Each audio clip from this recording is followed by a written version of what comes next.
Édouard Philippe, le clameau est fort. Les chiffres de la sécurité routière pour 2018 sont bons. 189 morts en moins sur les routes de France par rapport à 2017. Pour le Premier ministre, on doit ces résultats à la limitation à 80 km/h. Les associations régionales de sécurité routière approuvent et demandent maintenant une politique globale de répression des infractions. Ça démontre que la majorité des conducteurs font des efforts. Ils font des efforts pour bien se comporter sur la route et cela se ressent dans les chiffres d'accidentalité aujourd'hui.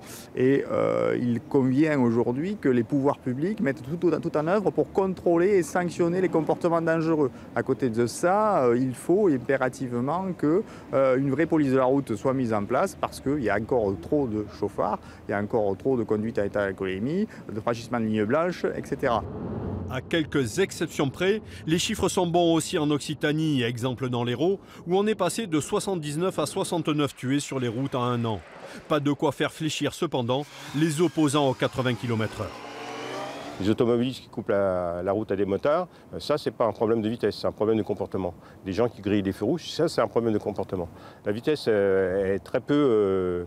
dans les accidents actuels, il n'y a pas de problème de vitesse, en fait.